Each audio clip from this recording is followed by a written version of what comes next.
guys, this is Jennifer with DeVivo Realty. How you doing today?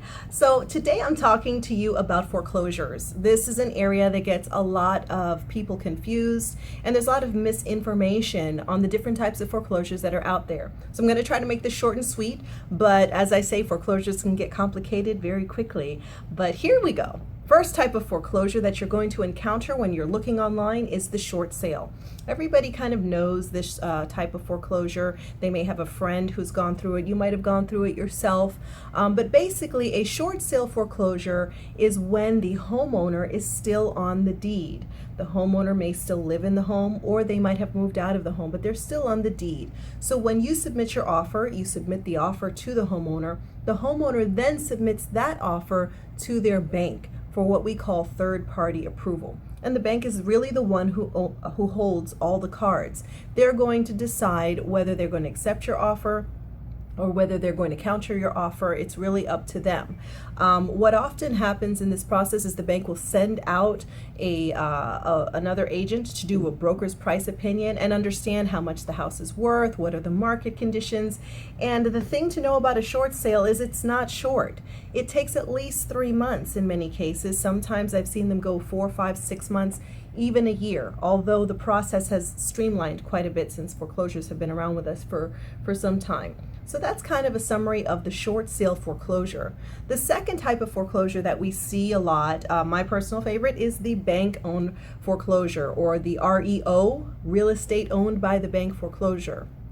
In this case, the bank has gone ahead and bought back the property. The homeowner no longer lives there, and the bank has decided to advertise or list the property with a local agent and go ahead and sell it. The important thing to know about the bank-owned property is that the price that you see is definitely a solid price, a working concrete price. With the short sale, one thing I didn't mention before is that that price is an estimate of what the homeowner thinks that their bank will accept. So when you're looking at a short sale, remember that that price is fluid, it can move. But with a bank-owned foreclosure, that price is pretty concrete. You can negotiate, you can go back and forth, you could just buy it at full market value. With bank-owned foreclosures, we do see a lot of multiple offers. One of the reasons why is that you can close pretty quickly with the bank. The bank is ready to close when you are, so 30 days, 45 days, even 15 days if you're a cash offer. So that's kind of a nutshell of what a bank-owned property would be. The third type of foreclosure that we see is the auction foreclosure.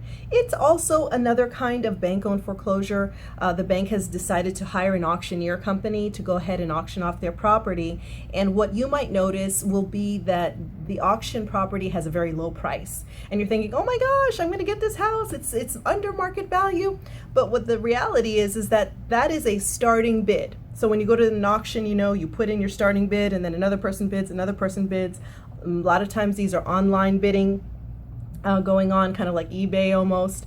And so what you have to understand is that is a starting bid price. And as a buyer, you're also going to pay additional fees. When you have an agent and you're working with a traditional sale, like a short sale or even a bank-owned property, the agent is getting paid by the seller. In this case, you may or may not have an agent, and you are paying an additional commission to the auction company. So that's something to keep in mind when you're dealing with auction property.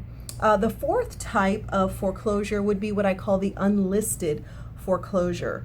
The unlisted foreclosures. And if you're on Zillow or Trulia or RealtyTrack, you will often see a house that says foreclosure, and it may have a very low price as well. And there may not be a lot of information about it, no pictures, no listing agent. And there's a reason for that. The reason is that when a homeowner goes into foreclosure, maybe they're 3 months behind on their mortgage payments, they're going to get a notice called a lis pendis, a notice of lis pendis, or pending action on the home. That gets reported into public records along with the mortgage balance.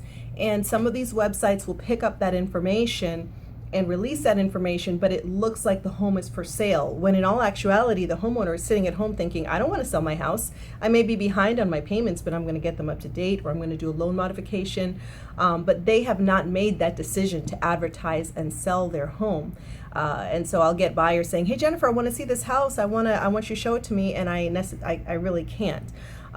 do that. So that's what we call an unlisted foreclosure. It may eventually come out for sale. The homeowner may hire an agent and decide to go ahead and do a short sale on their property. So those are the four kinds. I hope it's not too much information and too complicated. We have the short sale, the bank-owned property, the auction, and the unlisted property for your foreclosures. So if you want more information, if you want more details on how to purchase a foreclosure or how to do a short sale on your own home, we would be happy to help you. We're happy to give you some advice and point you in the right direction if you're not in the Orlando area. So please connect with us. We're on our website, devivorealty.com. We're on all social media, LinkedIn, Facebook, Instagram, Tumblr. We would just be happy to connect with you and have you be part of our DeVivo Realty community. So this is Jennifer with DeVivo Realty, helping you find your way home.